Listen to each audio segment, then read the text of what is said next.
महानायकांनी योगदान दिलं त्या सर्व महामानवांना महानायकांना अभिवादन करत या मंचावर ज्यांचा सन्मान संपन्न झाला ते आयुष्यमान खासदार अमर बापू, आमचे दुसरे खासदार बळवंत भाऊ.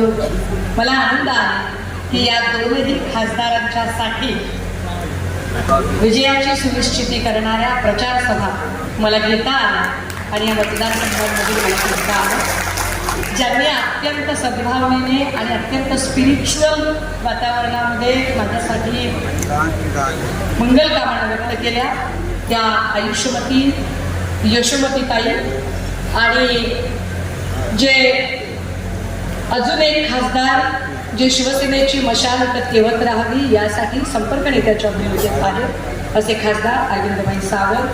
मंचावर उपस्थित सर्व शिवसेनेचे पदाधिकारी ज्यांच्या प्रयत्नातनं हा अतिशय सुंदर देखणा कार्यक्रम संपन्न होत आहे ते जिल्हा प्रमुख आयुष्यमान सुनील खरातेजी, सर्व इलेक्ट्रॉनिक तथा प्रिंट माध्यमांचे प्रतिनिधी, भावांनो आणि बहिणींनो. चॅनलवाले फार फोन करत आहेत गेल्या 5-10 मिनिटांपासून. विनंती असेल की ज्यांचे लाईव्ह युनिट आहे त्यांनी चालू ठेवायला हरकत नाही. महत्त्वाचं बोलणार आहे.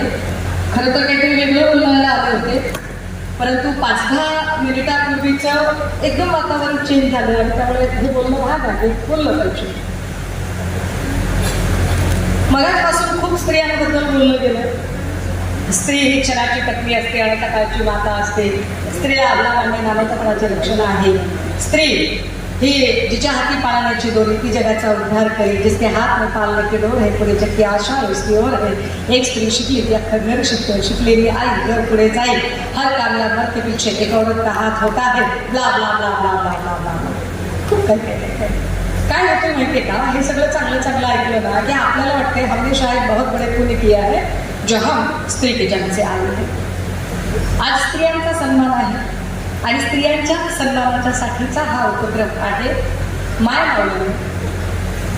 अगदी मनापासून म्हणजे इकडच्या पुरुषांनी सुद्धा ज्यांना आई आहे, ज्यांना बहीण आहे, ज्यांना मुलगी आहे, ज्यांना पत्नी आहे, त्या सगळ्यांनीही माय बापाच्या इमानदारीने आपल्या अंतःकरणावर हात ठेवून एक उत्तर द्यावं.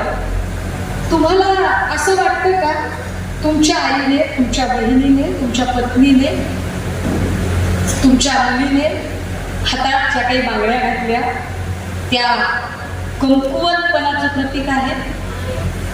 बहिणींनो, तुम्हाला असं वाटतंय का? आवाज कमी आला मला, गप्प बसले. बांगड्या या दुर्बलतेचं प्रतीक वाटतंय ना? बांगड्या म्हणजे बांगड्यांचा संबंध मर्दांविषयी वगैरे जोडायची गरज वाटते का? इकडचे जरा गप्प बसले, मला पुढचं महत्वाचं बोलायचं. इकडचे सगळे पुरुष काय जरा आवाज येत नाहीये मला, काय वाटतंय? अरे मोठ्या आवाजात हात उंचावून.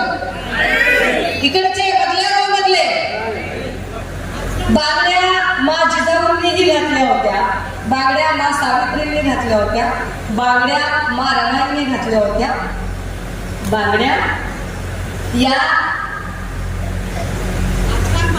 राज ठाकरे असतील किंवा सन्माननीय पक्षप्रमुख उद्धव ठाकरे असतील, या दोघांना अत्यंत प्रेमाने घास भरवणाऱ्या आणि मातोश्रीवर आल्यानंतर तितक्याच प्रेमाने एकनाथ शिंदेंना सुद्धा घास भरवणाऱ्या स्वर्गीय माँसाहेब मीनाताई ठाकरे देखील असल्याचे.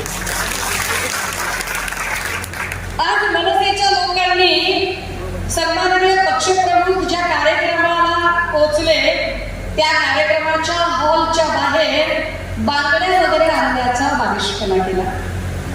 मला राज ठाकरे आणि एकनाथ शिंदे दोघांनाही सांगायचे, मगाचपासून सगळ्या टीव्ही चॅनलचे लोक फार प्रतिक्रिया विचारत होते. प्रतिक्रिया एकत्र द्यावी, सगळ्यांना एकत्र द्यावी म्हणून थांबले की काही हॉलच्या बाहेर बांगड्या बिंगड्या घेऊन थांबले होते लोक. काय म्हणता, काय म्हणतीये? मी बांगड्यांना का बरं तू समजू? मी बांगड्यांना का बरं तुम्ही समजू?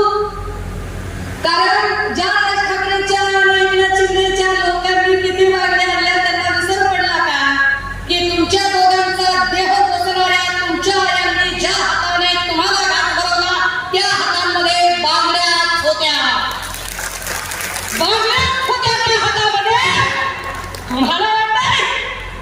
तुम्हाला वाटतं की तुम्ही बांगड्या थांबल्या इकडे म्हणजे फार मोठा पराक्रम दाखवला.